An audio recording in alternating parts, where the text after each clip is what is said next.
Welcome back to the Breakdown Weekly. This is episode 5 here.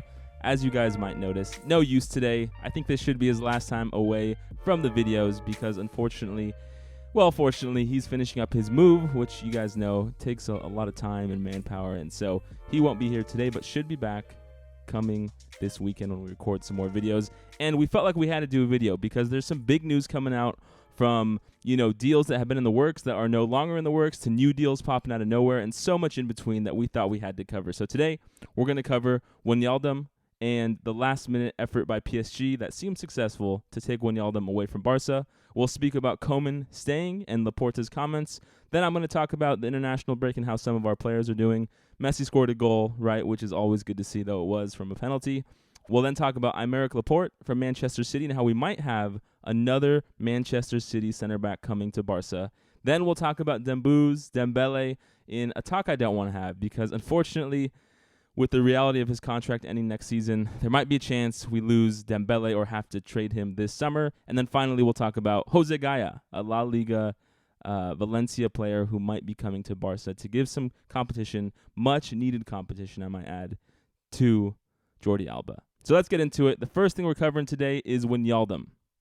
As we've talked about in our last few videos, right, Koeman wanted Wijnaldum.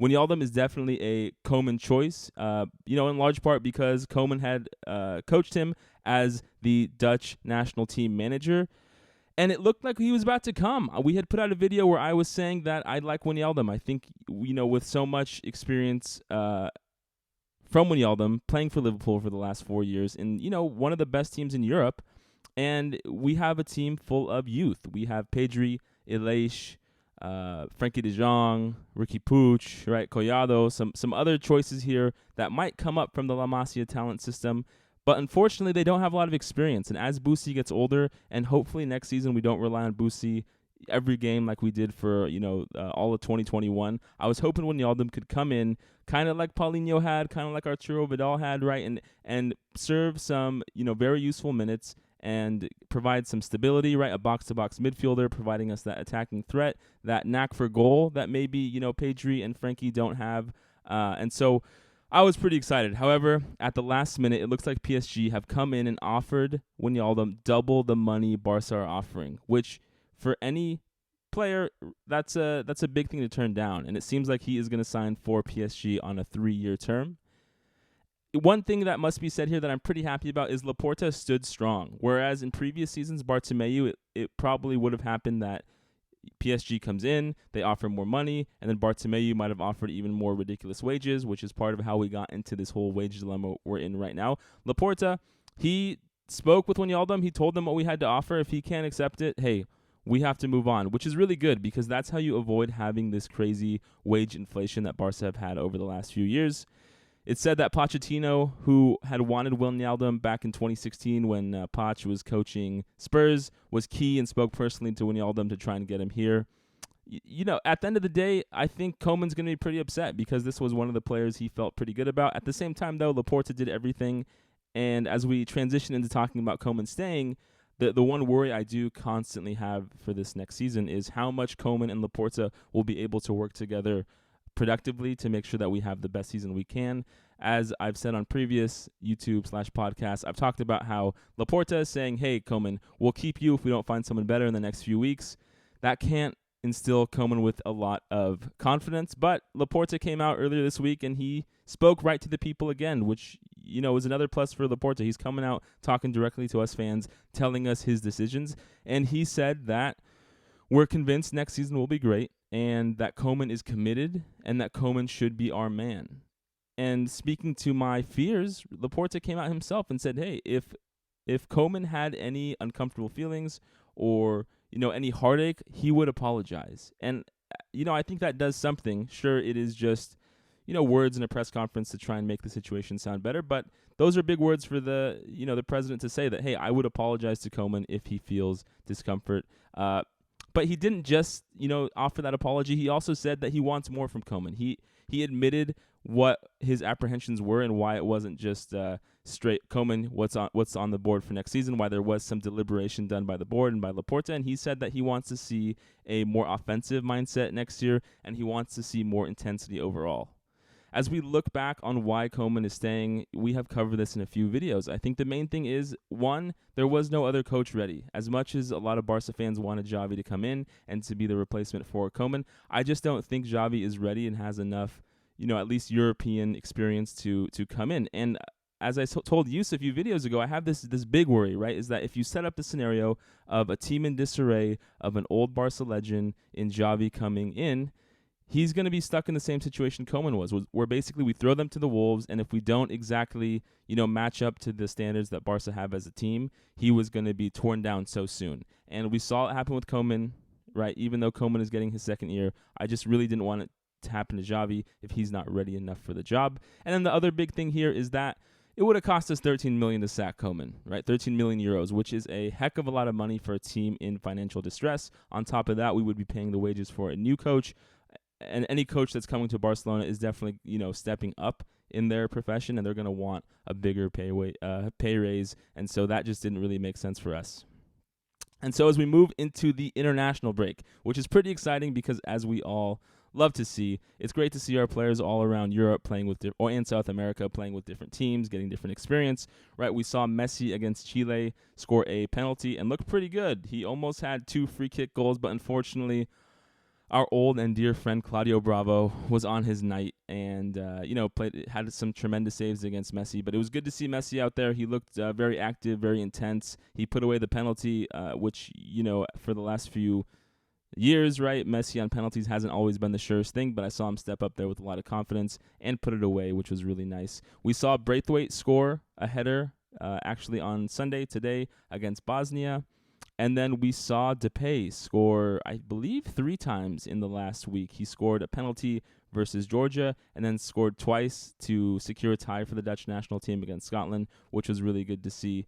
And then, unfortunately, we got the news today that Busquets has tested positive for COVID, which has left the Euros in a bit of disarray because I believe Spain is one of the host countries. It's hosted by a few European countries this year, and Spain are obviously a huge team that UEFA really wants there. But if Busi has COVID, right, does that mean, his Barca teammates like Alba and Pedri might also have it? Does it mean other Spain national team teammates have COVID? So it's going to be interesting in the next few days to see how this shakes out and see what happens with Busi and the Spanish national team. Though the good news is Busquets apparently does not have any severe symptoms and is doing fine, and I believe is going to get treated by the Barca medical team, which might be a pro, might be a con.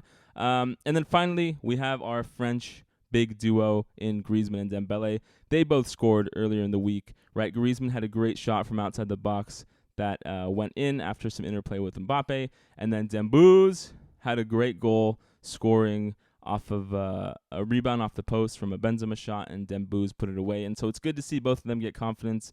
Like we said, I'm a big Dembouz fan myself, and so I'm hoping to see him get some time this summer in the Euros. It's going to be pretty hard behind Mbappe, Benzema, and Griezmann, but I think he has a shot to get some good time out there, and hopefully he'll make the most of it and gain confidence. Speaking of France, right, one of the big new, very new, I didn't hear about this at all. I mean, there was some grumblings last week about Aymeric Laporte from Manchester City possibly wanting to come back to Barca. He had he's a La Liga seasoned veteran after playing for Athletic Bilbao, and now he is at Manchester City. But, for Laporte, he is a very good center back. I would put him most definitely above Lenglet in terms of skill. But he's been behind, right? Manchester City are Premier League champions and Champions League finalists. He's been behind Ruben Diaz and John Stones. And, Ruben Diaz, I believe, just won Player of the Season for the Premier League. And John Stones, I think sometimes he's hit or miss, but he seems to have grown in confidence this season. And so Laporte, as Eric Garcia didn't get time, neither has Laporte. And so it should be very interesting to see him, who wants to play and wants to get more time and is very experienced in Spain. And, in fact, he just switched his nationality for the international soccer. He switched from France to Spain, and he just made his debut recently with the Spanish national team. And so you have to think he wants to come back to Spain. Adding another element to these discussions is the fact that, there's a lot of rumors Sergio Roberto might go to Manchester City, and that Pep is pretty high on Sergio Roberto. And so these are a lot of rumors right now. There's not a lot of meat to grab onto or big journalists reporting verified talks, but there is some rumblings about the idea that Sergio Roberto would go to Manchester City, Laporte would come back on that trade, and we'd probably have to offer up some more money. But overall, this is a big relief because Yus and I had been sounding the alarm bells for the last few weeks of the season that so much of the focus was on Depay, was on Haaland, was on Wijnaldum, was on these midfielders or attacking players. And, we noticed that Barca scored a lot of goals in La Liga. Really, the thing that caused our defeat this season was that we didn't have a good enough defense. And so Laporte, along with Eric Garcia, could be a great starter and backup center backs that could really help us next season. So we're glad to see that. And then staying on the same French connection here, we're talking about Dembele. Oh boy, I'm worried because we've known the situation all year, right? Which is that Dembele's contract ends next summer. And so if we don't sign him to a contract renewal this summer, he will go for free next summer. And there's no way we could let a player like Dembele, who we put so much money into and who has the skills, right? He's a great player, in my opinion, who has these skills to go for free. And so we're basically in the situation here where we have to either sign him to a contract extension this summer or we have to get rid of him. And that is not where I want to be. There had been reports for the last few weeks that things were looking good and that Dembele was definitely going to resign, and Laporta, values Dembele a lot. And so I was sitting pretty calm thinking that, okay, this is just a done deal. However, Dembele on this French international break has said some little bit of worrisome things. I mean, he's really being very casual about everything, saying that he's not in a rush, saying that he hasn't spoken to the Barca team, and he's focused on the Euros and his holiday afterwards. And so, if the urgency is not being put on this by Dembouz, then that means Laporta really has to get, on the phones, talking to his agent, figuring out how we can either sign him or trade him, right? We have to do one or the other, and so it's going to be very important in the next few weeks for us to see how this all shakes out. I don't want to get rid of Ousmane Dembele because I love seeing him play, but, the Premier League, I feel like there's always rumblings that Dembele might go to Manchester United, and so it's going to be very interesting to see how this shakes out. And finally, we have the last new-ish rumors coming out that Jose Gaya from Valencia might come to Barcelona. His contract is up in 2023, so not as immediate as Dembele, but it's coming up soon enough, and there's a lot of unrest, and it seems like the players, right, don't like the owner of Valencia, and so it seems like Gaya might be interested in coming over to Barca, right? Alemany, who's now with Barca, was the previous sporting director for Valencia, and he seems to believe there's an opportunity there, and based off his relationship and knowledge of Gaya's situation, that's a pretty good sign that this is heating up and this might be actually happening. I think for Barca, it's a huge plus because what we've always said is we need to have backups who can challenge our starters and the quote-unquote untouchables, of which Jordi Alba is one.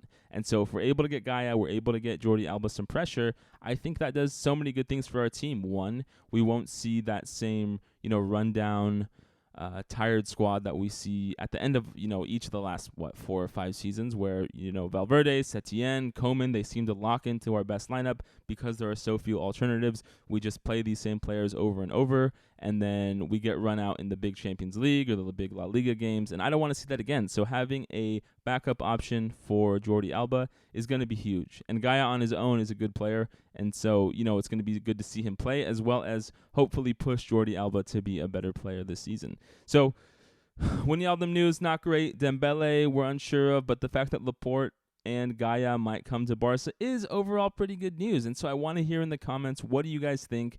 How do you feel about the different rumors and what players are you watching on this international break? As always, if you could, please like our videos, subscribe, comment your thoughts. Thank you guys so much for watching. And Yus and I promise, guys, this is the last one, but Yus and I will be back together for the next video. Thank you so much.